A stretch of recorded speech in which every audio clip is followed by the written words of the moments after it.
ये चर्चा मीडिया में बहुत पहले से ही शुरू हो गई थी कि भूपेश बघेल को लोकसभा राजीनामा से लड़ाया जाएगा। इसी बीच में फिर से महादेव एक का जिन्न बाहर आया। आज दिल्ली से एक खबर छपी जिसमें महादेव सट्टा में यूडब्ल्यू ने एफआईआर दर्ज की है जिसमें मेरा भी नाम है। बहुत ही सामान्य सी बात है, यदि थाने में या फिर यूडब्ल्यू में एफआईआर दर्ज हो तो उसी दिन उसको अपने वेबसाइट में उसे डाल दिया जाए। एफआईआर की कॉपी आप देखेंगे, ये 4 मार्च की एफआईआर की कॉपी है। इसमें 4 मार्च लिखा गया है और आज रविवार के दिन 17 तारीख को दिल्ली से इसे प्रकाशित किया जाता है। रायपुर से नहीं, एफआईआर तो रायपुर में दर्ज हुआ, तो फिर 13-14 दिन तक क्या करते रहे। जैसे कि आप सब जानते हैं कि लिकर में और दूसरे कोल में सब एफआईआर दर्ज हुआ और तत्काल उसको वेबसाइट में डाल दिया गया। इसे क्यों नहीं डाला गया? जब आपने एफआईआर दर्ज किया, एफआईआर की कॉपी हमारे पास है, उस एफआईआर की कॉपी में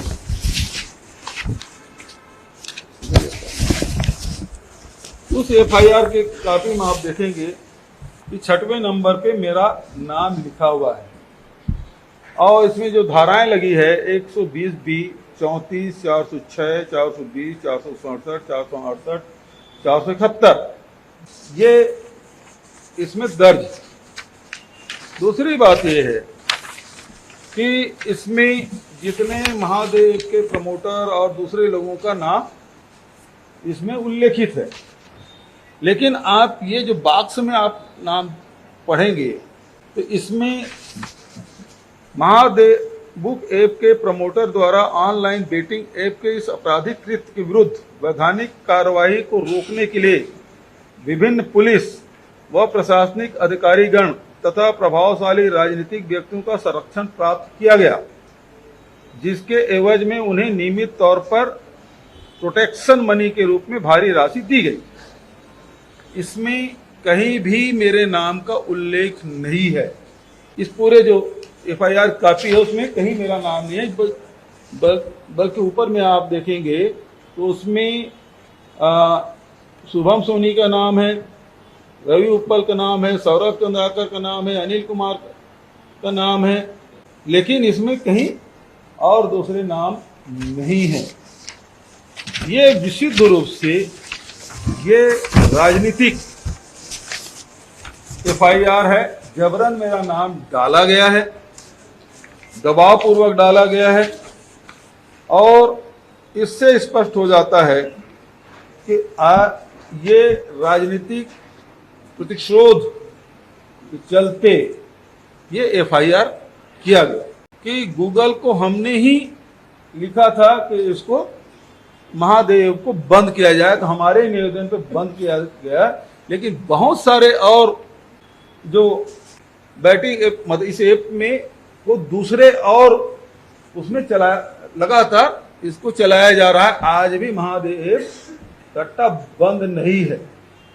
4 महीना यहाँ राज्य में भारतीय जनता पार्टी की सरकार है और केंद्र में पिछले 10 साल से सरकार है, तो अभी ये सट्टा बंद नहीं हुआ है। तो ये क्या मोदी जी की गारंटी और विष्णुदेव के सुशासन के महादेव सट्टा चल रहा है साए साए?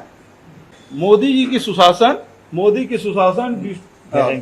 की गारंटी, विष्णु के सुशासन, महादेव ऐप चल रहा है साए साए। आज इसके संरक्षण में सब कुछ चल रहा है। जिस प्रकार से अभी जो सुप्रीम कोर्ट के आदेश के बाद निर्वाचन आयोग ने अपने वेबसाइट में जिन नामों का जो सूची जारी की गई, 14 ऐसे कंपनी हैं जहां ईडी आईटी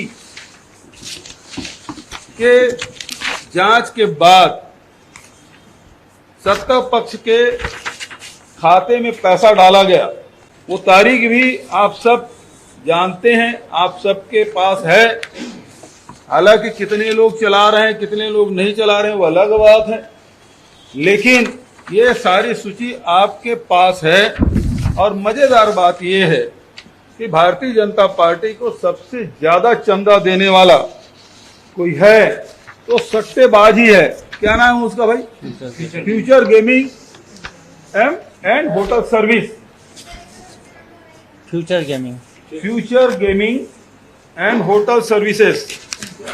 ये 2 अप्रैल से लेके 7 अप्रैल तक 2022 को उसके पहले छापा डाला और 1368 करोड़ रुपया चुनावी चंदा दिया गया। सबसे ज्यादा किसी ने दिया है तो ये फ्यूचर गेमिंग वाले दिए हैं। तो क्या ये जो दुबई में बैठे हुए लोग हैं, महादेव के डायरेक्टर, उसको इसलिए नहीं पकड़ा जा रहा है कि इनके बीच में कोई लेन देन तो नहीं हो गया, कोई सौदा नहीं हो गया। मैं पहले भी आरोप लगाया था कि विदेश से इसको लाया क्यों नहीं गया। काउंसलेट जनरल के सामने उपस्थित होकर शुभम सोनी बयान देते हैं, उसकी गिरफ्तारी क्यों नहीं होती। पूरे देश में महादेव एक जो सट्टा है उसके खिलाफ यदि कार्रवाई की गई केवल छत्तीसगढ़ में और थोड़े बहुत ने व्यापक पैमाने पर, और इसमें 1000 से अधिक खाते सीज किए गए, 200 से अधिक एटीएम कार्ड जब्त किए गए। लेकिन महत्वपूर्ण बात यह है कि यहाँ उनके कोई हेड ऑफिस नहीं है, ये संचालित कहीं और से होता है। इस बीच में रवि उत्पल और सौरभ चंद्राकर के खिलाफ लुकआउट सर्कुलर भी हमने जारी किया। ये विदेश में थे, इसको पकड़ के लाने की जिम्मेदारी भारत सरकार की थी, उन्होंने पकड़ा नहीं, बल्कि चुनाव आते आते इसमें कहानी में ट्विस्ट लाने के लिए शुभम सोनी का एंट्री होता है। अभी तक उसके पहले तक के तो यही था कि रवि उत्पल और सौरभ चंद्राकर 2 ही उसके डायरेक्टर हैं, लेकिन अचानक शुभम सोनी आते हैं और उन्होंने एक वीडियो जारी करता है जो भाजपा के कार्यालय से जारी होता है, ईडी कार्यालय से नहीं। और इसी बीच में आपने देखा होगा असीम दास नाम का व्यक्ति दुबई जाता है, वापस रायपुर आने के बाद किसी होटल में उसको पकड़ा जाता है राशि करोड़ों रुपये के साथ, और जो गाड़ी उपयोग करता है वो भारतीय जनता पार्टी के नेता अमर अग्रवाल जी के भाई के नाम से वो दर्ज है गाड़ी। और साथ ही उस असीम दास के फोटो अभी वर्तमान में जो विधानसभा अध्यक्ष है उनके साथ और पूर्व विधानसभा अध्यक्ष पांडे जी के साथ भी उसके फोटो दिखाई पड़ते हैं। उसके घर से भी राशि पकड़ी जाती है। मोहन जी ने बहुत बढ़िया सवाल किया। प्रोटेक्शन मनी वो लेता है जो प्रोटेक्शन मनी लेके उसके खिलाफ कार्रवाई ना करे, तभी तो प्रोटेक्शन मनी होगा। हम हैं, हमको खुश करके रखो, नीचे आपके खिलाफ, आपके लोगों के खिलाफ कोई कार्रवाई नहीं होगी। यही होता है ना प्रोटेक्शन मनी, इसका अर्थ यही हुआ। 14 कंपनियों के साथ जो अभी 14 कंपनियों के साथ हुआ अभी दिल्ली में, मनी लॉन्ड्रिंग तो है ना ये, कि उनके खिलाफ पहले जांच की गई और जांच करने के बाद उसे पैसा ले लिया गया और पैसा लेने के बाद उनके खिलाफ कोई कार्रवाई नहीं की, जबकि छापा पड़े या नोटिस दिया गया। लेकिन यहां ये है, यहां तो हम 72 FIR दर्ज किए, 450 गिरफ्तारियां की, उसको लुकआउट सर्कुलर जारी कराया और उसके गूगल को हमने पत्र लिखा है बंद कराया जाए। भारत सरकार को भी चिट्ठी लिखी इसको बंद कराया जाए, विधानसभा में इसके खिलाफ कड़े कानून लाए। तो प्रोटेक्शन कैसे हुआ? प्रोटेक्शन तो वो है जिन राज्यों में भारतीय जनता पार्टी की सरकारें चल रही है और वहां एक भी कार्रवाई नहीं हो रही है और महादेव वहां चल रहा है, वहां जरूर मिल रहा होगा प्रोटेक्शन। जी पूछिए। तो कार्रवाई वहां होनी चाहिए। हाँ जी।